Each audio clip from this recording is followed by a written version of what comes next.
Hi traders, this is Trader Data Hub. So, as you can see guys, we've been in a bear market for quite a while now. And a lot of people are asking the same question. When does this bear market finally end? Where is that point after which we can start talking about a real reversal? The truth is, nobody knows. Anyone who says they know is basically just looking at what happened in the past and trying to apply it to the current market. But for any financial market, Bitcoin's chart history is extremely short. We only have around 15 years of data. That is basically nothing compared to mature financial markets like the US stock market.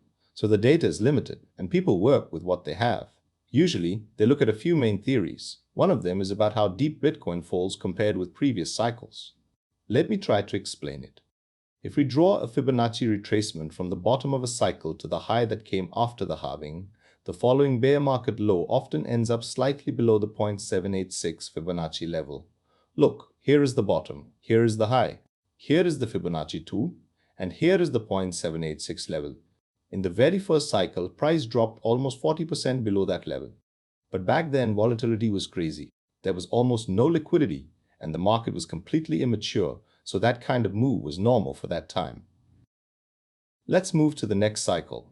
Again, we draw Fibonacci from the cycle bottom to the next high. Now let's see where the low ended up. Again, slightly below the 0.786 level, but this time it was not 40% below, it was around 30%. Let's move to the next cycle, the 2021 cycle. Low, high, Fibonacci. The bottom again goes slightly below the 0.786 level, but this time the overshoot is only around 10%. And if we continue that logic into the current cycle, we are still nowhere near the 0.786 level. Right now, it sits around $39,000. How far below it could we go? I don't know. In previous cycles, the overshoot kept getting smaller. So maybe this time, we do not go below the 0.786 level at all. Maybe we stop somewhere slightly above it. That is the first theory. The second one is about how far the bear market moves below the high of the previous cycle. In the earliest cycles, price did not even reach the previous high. There's not much to discuss there. Then we have the 2018 cycle. Here, price also remained well below the previous cycle's high by roughly 65%, but the 2022 low already broke below the previous cycle's high by around 25%. And the current low has already gone about 15% below the 2021 high, but we still have not reached the 0.786 Fibonacci level. If we do reach it, the move below the previous high would be around 43%. That is interesting too. So that is the basic historical picture when we compare previous cycle levels and Fibonacci. Now let's look at another approach. The idea is this.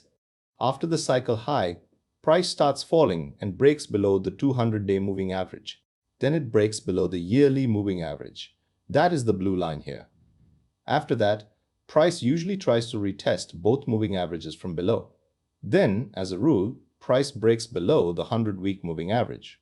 And somewhere around that stage, you can already start looking for the cycle bottom. It happens differently each time. In 2015, we had one low, and from there, price simply started moving higher. In 2019, we also had one low. There, price stopped almost exactly at the 200-week moving average. Now 2021 and 2022. We break below the 200-day and yearly moving averages. We retest them from below.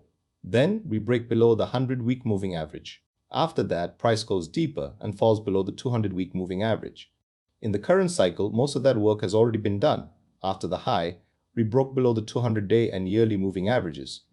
Then, there was an attempt to retest them from below. Price did not quite reach them here, but it was still an attempt. After that, we moved lower again. We broke below the 100-week moving average and came down to the 200-week moving average. This is where we are now. Now, here is the interesting part.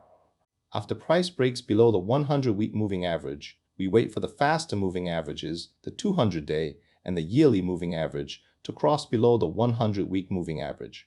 Normally, if you look at the previous cycles, by the time that crossover happens, price is already making the bottom or is very close to it. Look at the first cycle. Here, they cross the 100-week moving average. Price barely goes any lower. That is the cycle bottom. Let's move to the next cycle. Here they cross the 100-week moving average. That is already the bottom. From there, price only moves higher.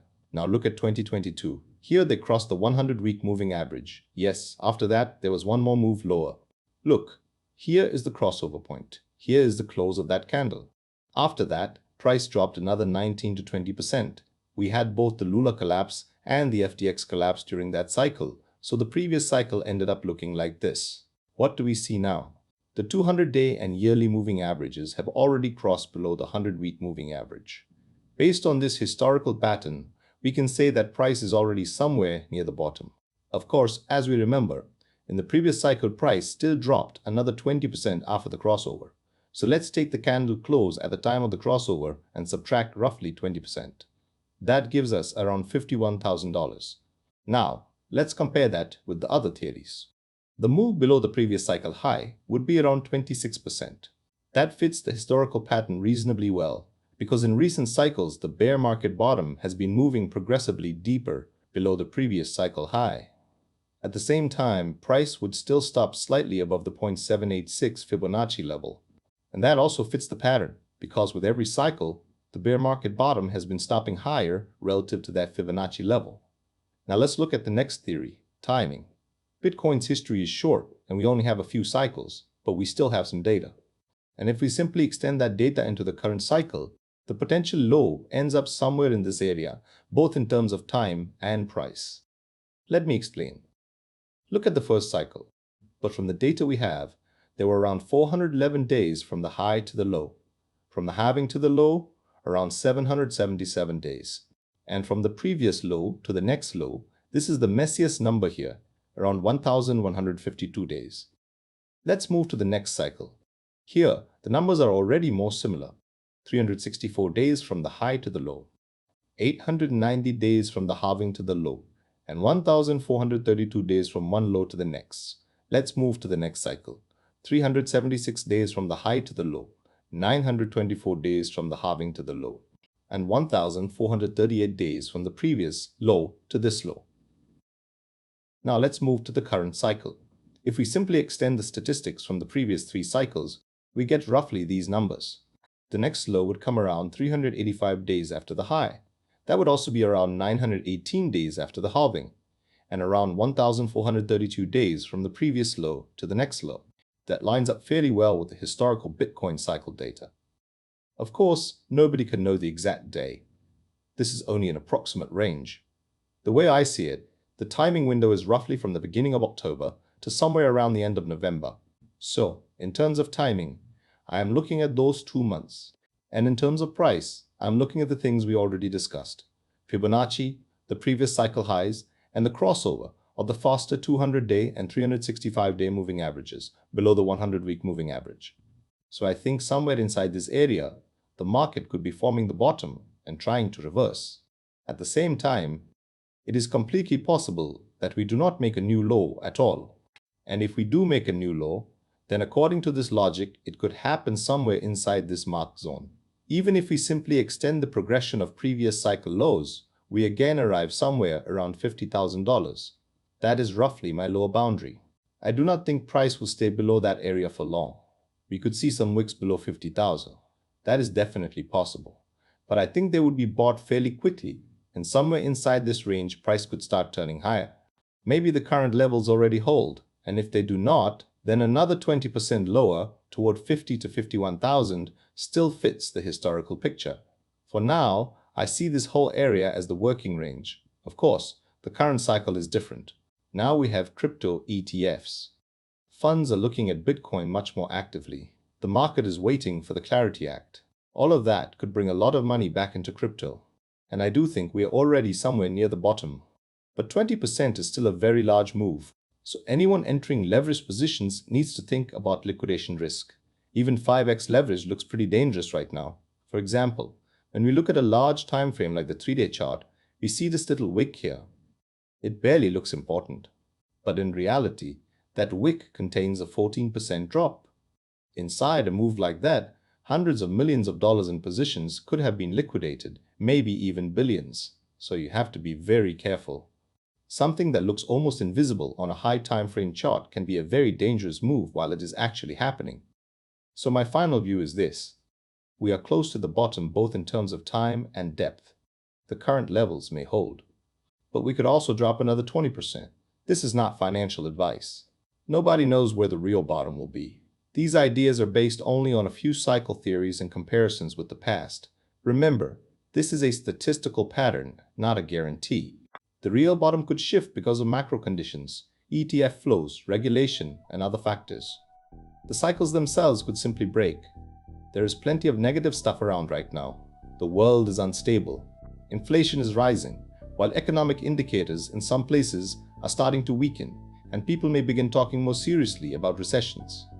Michael Saylor is starting to sell Bitcoin for less than he paid for it. That is negative. But at the same time, you could say that strategy is starting to capitulate. It could be a painful event, but also the kind of event that happens somewhere near a market bottom. A huge amount of liquidity is also flowing into AI right now, the same liquidity that could have gone into crypto. But when does that bubble burst? Or maybe interest in AI simply cools down a little and some of that liquidity starts moving into cheap crypto instead. At the same time, the market is still preparing for the next cycle. We have the Clarity Act. We have the almost forgotten story of the American Strategic Bitcoin Reserve. And Trump and the Republicans also need to prepare for the fall elections. They are coming soon. There is not much positive news for them right now, and their ratings are falling. Maybe Trump will push for an end to the war with Iran. Maybe he will also try to bring some positive momentum back into the markets. After all, he ran his presidential campaign partly on a pro-crypto message. Maybe he will try to play the same card again to improve the situation. Anyway, guys, be careful and be patient. The cycle bottom and the following reversal may be closer than they look. Protect your capital, subscribe to Traded Data Hub, and good luck with your trades.